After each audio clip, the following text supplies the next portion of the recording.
that popular belief, especially among liberal people, that oh, God is all loving, so he can never be angry because he loves me, he can never hurt me, he can never. That's not true. Because I just read it here today, and I'm going to tell you all about it, about the 12 years of God's anger over Israel. Okay, but then, and how he calmed down too, and how he calmed down. All right, so welcome to the Bible in 1 year with Ochido Ayi. I'm your host, Ochido Ayi. We do the Bible every day, and we follow the structured reading guide from this book. Every day we look at an Old Testament, a New Testament, a Psalm, and the Proverbs. I'm doing it because I want to know more for the stories, about the stories of the Bible. I want to make my own, draw my own conclusions, make my own interpretations. I don't want to always have to rely on other people to tell me what God says. And you know what? The reading of it has shown me, as I can see a character, a personality trait playing out in the Bible when it comes to the things of God. So I'm really happy that I'm doing this. And then I thought to share to an audience, and that's why you're here. So I'm really glad that you're here watching. Leave your comments below for the stories that we share, and go read out the stories yourself. The scriptures that we read remain in the distribution box, in the comment box below. When I say distribution box below. Anyway, so yesterday we saw how beautifully King Josiah brought to life that song. I have decided to follow, no turning back, no turning back. I will never turn back, oh no, no, it's already too late, oh no, no, I will never turn back, oh no, no, no turning back. So Josiah proved that one could have a complete turnaround to the end of his life. But you know, God was already mad, and he just, because of Josiah's turning around, he decided that I will not permit what there's already been a sentencing over Israel. I will not permit what I permitted to happen in the lifetime of Josiah. But Josiah didn't even live long. He lived till only 39, even though he was king for 31 years. You know, someone else came after him, a really bad king. A really bad king. So today we're looking at 2 Kings chapters 23, 31 to chapters 25, 30.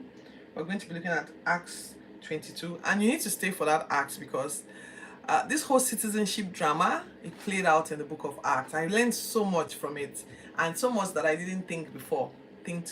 But now I'm considering it. So we're looking at Acts 22:17 to chapters 23:10, Proverbs 18:13. Like I told you yesterday, we are done with our book of Psalms, and I don't want to continue to repeat them. So if you want to follow the book of Psalms, go back to the first day and the book of up until day before yesterday. All right, so today is day 185, and we're making great progress. Thank you for those who are joining me and for those who are leaving comments. Please subscribe to the channel if you want to know more about the Bible. I tell the stories here and I dramatize them, putting some Nigerian flavor in the stories. Okay, so King Josiah is eliminated by Pharaoh, the king of Egypt. His name is Necho, and his son Jehoahaz becomes king. Now, the story that I'm going to share today happened in the span of 12 years, but multiple kings became kings in the span of 12 years because God's anger was already boiling. So Jehoahaz becomes king at 23 years old, but he remains king for only 3 months. Hamutal took all the silver and all the gold. Hamutal Jeremiah was his mom.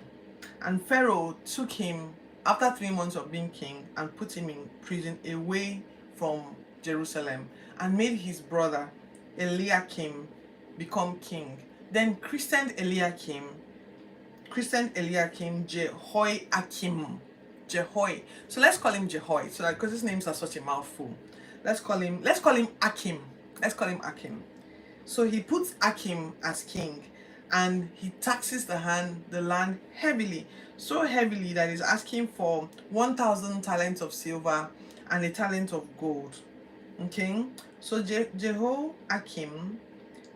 Jehoahaz is depressed, and 3 months he dies shortly after he's taken away in Egypt. He doesn't last long. The king of Egypt taxed heavily Israel, Judah, and Judah, Jehoiakim begins to tax the people heavily. Pretty much like what is happening in my country. Today is, what's the day? Today is 4th of July. It's 4th of July is Independence Day in America, but in Nigeria we're feeling the heat here. There's a very heavy economic downturn, and the taxes are very heavy. Things are so bad. So the way things are turning in Nigeria, that was pretty much what was happening in Israel at that time. He taxed the land very heavily in order to meet Pharaoh's demands. And he reigned for 11 years.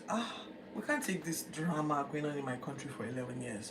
But I'm not a political commentator, so let's leave that here. Okay, it was in his time that Nebuchadnezzar, the famous Nebuchadnezzar, and you will soon know why Nebuchadnezzar is famous. The famous Nebuchadnezzar made Jehoiakim his vassal for 3 years, like his boy, his stooge, for 3 years. Eventually, Akim rebelled, and he rebelled, but God's anger was already blowing hot. Bandits from the Chaldeans, Syrians, Moabites, they invaded Judah over the time, stripping them of their dignity, their wealth gradually, fulfilling God's spoken law during Manasseh's reign. When Manasseh was king, Manasseh was a very, very bad king who remained king for 55 years. Hello, Ola B.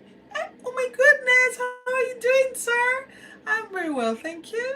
I hope you're doing well. Thank you very much for your kind prayers this morning. So stay tuned and let me gist you the stories that I read today. Okay? So Jehoiakim invaded Judah, and the Chaldeans, Syrians, and Moabites destroyed Judah, fulfilling God's word that was predicted in Manasseh's reign. Manasseh was really, really bad. He reigned for 55 years, overturning all the things that Hezekiah had done. Anyway, he shed innocent blood. So the Jehoiakim reigns for 11 years and passes on at 44. Thank you. Oh, thank you very much. Thank you. So he dies at 44. That's Jehoiakim, the current king of Judah, dies at 44. The king of Egypt, however, lost his grip on Judah, because when Babylon came in and made Jehoiakim his vassal, his stooge, his boy, Egypt lost their grip on Israel, and they lost all the things that they also were trying to collect from Israel, from Judah really, because Israel. So let me back up a bit. The whole country was known as Israel. Then they quarreled and they divided into two. So there was now like a northern kingdom and a southern kingdom. Then the southern kingdom offended God, and God has scattered them away. Then the northern kingdom has remained, which is Judah. Now Judah has also offended God, and God is dealing with them, right? So Jehoiakim. So it is this Judah now that we are looking at the change of kings over and over the next 12 years. So, there's so much detail here, so please permit me to look at my notes. Normally I dramatize, but there's so many things that are going on here. So at this time, Isaiah was still prophet. Isaiah was still around as a prophet, the reigning prophet of the time. So after 44 years and Babylon takes over the treasury of Judah. Do you remember that Babylon visited Hezekiah when he was sick, and Hezekiah, naively and without wits, unwittingly showed them all the things in his temple. He showed them the treasury from since the time of Solomon. They were amazed. So they went back and they told their country, and then they planned to come and take over. A few years later, they fulfilled that promise and took over, just like Isaiah had warned Hezekiah that this thing you've done, you are going to bring Babylon over. And Babylon did come. They came in the time of Jehoiachin. Now Jehoiachin is the let me see, how did Jehoiachin become king? King Jehoiachin took over from Jehoiakim. And he was 18 years old, and he was king for just 3 months as well. The king of Babylon, at the time of his death, Jehoiakim, I'm so tired of these names, gosh. So Akim rebelled at the time of his death, and Babylon was angry. So they came and laid siege on the country at the time, and then he passed on. Maybe he was sick or something. They didn't say how he died. Achin now becomes king and remains king for 3 months. The king of Babylon, now at the time when he becomes king, the king of Babylon lays siege to Judah and then took him prisoner, and then carted away all the treasuries, stripping the gold articles, all the things that Solomon had put in the temple, capturing people, almost everybody, just completely. You know the way the Jews were transferred during the time of Hitler, how they completely invaded that place and took them away, locked them up, put them in the concentration camps. The king of Babylon was doing something similar. He was doing something similar. So he took everybody. He even took the king's wives. He took the king's mother. He took the king's children. He took them to Babylon, locked them up as prisoners. Oh my goodness. Oh my goodness. And then placed Jehoiachin, Achin's uncle. Jehoiachin's uncle. His name is Mataniah. He put Jehoiachin's uncle as king, as stooge king. And Jehoiakim's uncle was renamed Zedekiah. Ah, thank God. I think that's a departure from the names. So his name is Zedekiah, and he's also made a stooge king. Zedekiah was 21 years, so he was pretty young, just 3 years older than his nephew. So he was 21 years when he becomes king, and he reigns for 11 years. He too didn't please God. In fact, none of these kings pleased God. None of them attempted to call God's name, even though Isaiah was around, the prophet Isaiah. None of them reached out to him. They still worship Baal. They didn't learn anything from Josiah. They didn't learn anything from Josiah at all. They didn't please God, and he followed in the steps of his predecessors. Okay, God's anger caused all these things to be happening. God's anger was just brewing and brewing. And how did God's anger manifest? It manifested in the bandits invading the place, Babylon stripping them, cutting them away, carrying everybody. It was a terrible time for Israel. I don't think since Israel had been instituted as a country in that place, after they entered Jericho, they had ever had a time this bad. This was the worst so far. This was the worst. Anyway, as they were, so this is the Bible describes this period as God's anger caused all these things to happen. They were cast out of his presence. So when God casts you out of his presence, it's like, so let me give you a practical example. I mean, I studied I was a science student when I was in school. I'm an architect currently, and I run a practice. I'm doing a PhD currently in architecture. There's a reason why our bodies do not collapse when we go out there, because there's a lot of air pressure around. What do you do if you want something like this to collapse? You remove the pressure inside. If you remove the pressure inside, the pressure outside will crush it. That's how it works. So think of this as being as God. So when God wants to be angry with the people, he will just remove his favor from their lives. He will turn away from them in anger. And when he looks away, there's already pressure around you. There's already, the way the world was designed, from what I'm drawing from the Bible, things will crush you. So when God turns away in anger, everything starts going wrong. Not that God is doing them, but as he looks away, the pressure of everything else in life will crush you. So that's what was happening to Judah. They were being crossed left, right, and center. It was a terrible time. It was a terrible time for them. Anyway, as the siege of Babylon was laid around Judea, in the 4th month, things were so bad that the warriors, some of the top warriors, some of the army warriors, they broke part of the fence and escaped. Even the king, even the new king, the stooge king, the uncle of Jehoiakim, also tried to run away. So the Babylonians caught him. I think it's the Babylonians that caught him. Let me see. Yes, in the 4th month, it was so severe that they all broke away. So the Babylonian guards caught him. They caught him, and they killed his young sons, and oh my God, this is such a bad time. They killed his young sons, they removed his eyes, and they chained him like a slave. Then after and they left a few farmers. So at this time, they were just just purging the town, just completely doing like a cleansing of the place, complete attack and removal of anybody that was considered somewhat important and useful to the Babylonian kingdom. They carted away to Babylon. Anybody who wasn't, they killed. The king's children, they were not allowed to live because in them was royal blood.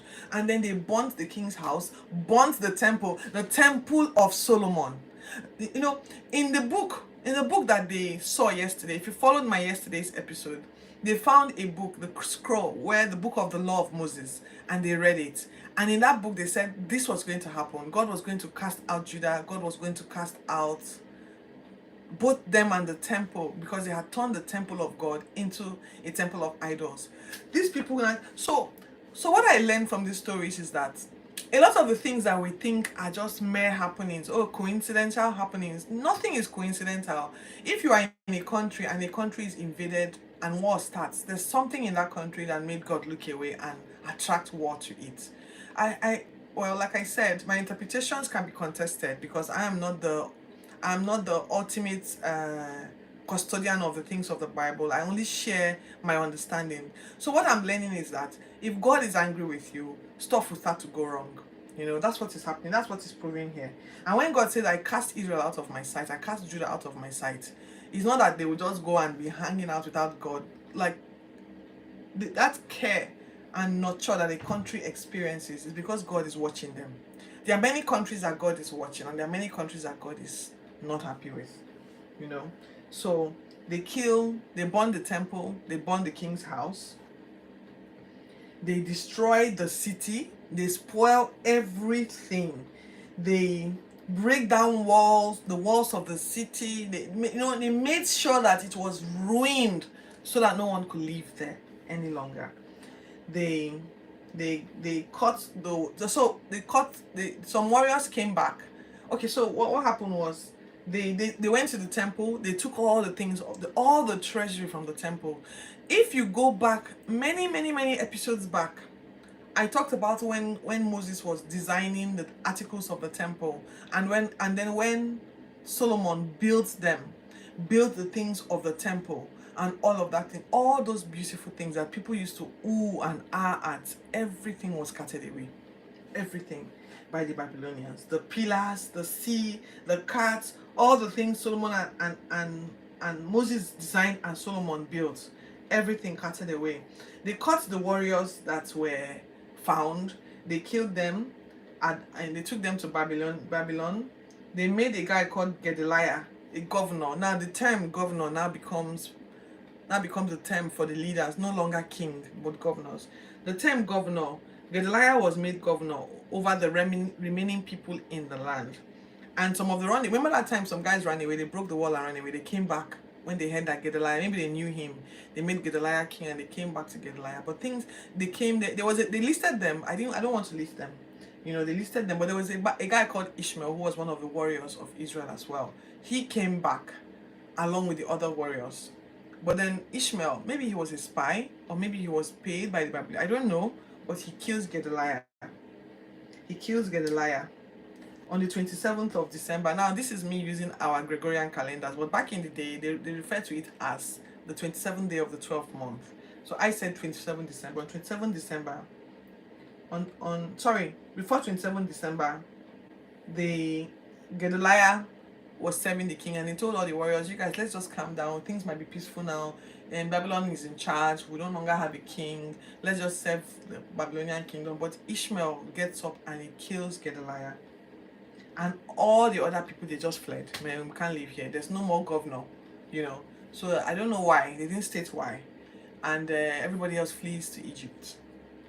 And the 37th, in year 37 of in the year 37 of Jehoiakim. Do you remember Jehoiakim? The guy who was supposed to be king, but was taken away, and his brother was made king. That guy, he wasn't killed. He was kept in prison all these years. So he's been in prison for 37 years. On the 37th year, on the 27th of December, a new king of Babylon came, and that new king brought Jehoiakim out and removed all his prison clothes and said, oh, you are royalty. I will not treat you like a slave. I will treat you like the king that you are. Your kingdom does not exist anymore, so you will stay among our people. You eat with me and mingle with other kings who come here. And for the rest of his days, he was treated with respect, and he died there. He was treated with respect, you know. So I believe that on the 37th year, God's anger abated, and that's why you see the king of the Babylonian kingdom change their stance towards the king of Israel. and they didn't try to kill him anymore. So my understanding of all of this is that God's anger is to be feared.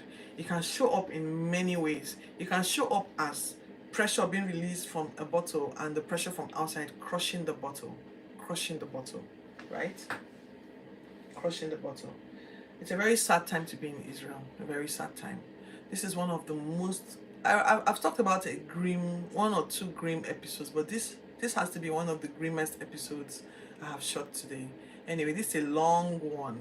So please, I'm going to break this into two because this is already 20 minutes and I'm going to do part two of day 185 and we're going to be talking about what happened with the Acts or with Paul and what Paul did.